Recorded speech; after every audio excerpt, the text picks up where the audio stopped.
कांग्रेस कुल 7 बार बहुमत से लोकसभा चुनाव जीती। उसके बाद देश में आया वोटर आईडी कार्ड का सिस्टम और फिर कांग्रेस दोबारा कभी बहुमत ना ला सकी। जी हां, है ना चौंकाने वाली बात। 1984 के बाद से आज तक कांग्रेस को बहुमत नसीब नहीं हुआ। 5 दशक तक ये परिवार बिना वोटर आईडी कार्ड के करवाए गए चुनाव जीत जीत कर सरकार बनाती रही। 1993 से पहले वोटर आईडी कार्ड होता ही नहीं था, बस आबादी की एक वोटर लिस्ट हुआ करती थी। आप ऐसे समझिए कि वोटर की पहचान साबित करने के लिए कोई पुख्ता प्रमाण नहीं हुआ करता था।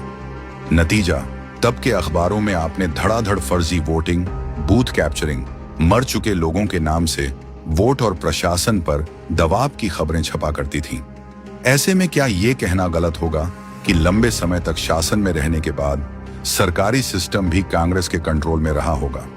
तो क्या इन्हीं लूटपाट के दम पर कांग्रेस आजादी के बाद लगातार 5 दशकों तक सत्ता में बनी रही? हमने खबरों में सुना पड़ा है कि गांव कस्बों में कांग्रेस समर्थित गुंडे स्थानीय दबंग बूथ पर कब्जा कर लेते। पोलिंग अफसर डर कर कुछ नहीं कर पाता। 1987 के कश्मीर चुनाव की धांधली का पाप इतिहास में दर्ज है। कांग्रेस के समय चुनाव में हुई इन गड़बड़ियों की बात तो कांग्रेस नेता शशि थरूर भी कबूल कर चुके हैं।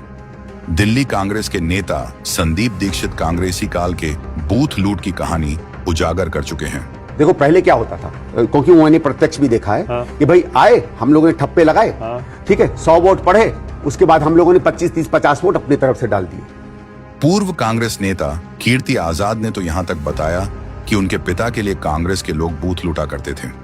कांग्रेस के समय चुनाव में धांधली का आलम यह था कि 1952 में जब मौलाना आजाद रामपुर से चुनाव हार गए तो नेहरू ने उत्तर प्रदेश के मुख्यमंत्री को धमकी देते हुए कहा कि अगर मौलाना नहीं जीतेंगे तो तुम मुख्यमंत्री नहीं रहोगे।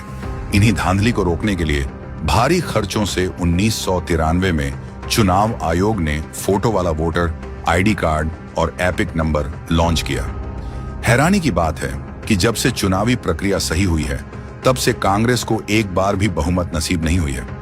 कांग्रेस की सबसे बड़ी ताकत छिन गई और बौखलाकर कांग्रेस वोट चोरी, ईवीएम हैक और चुनाव आयोग पर सवाल उठाती है, लेकिन असलियत यही है कि वोटर आईडी कार्ड आने के बाद से उसकी चोरी बंद हो चुकी है।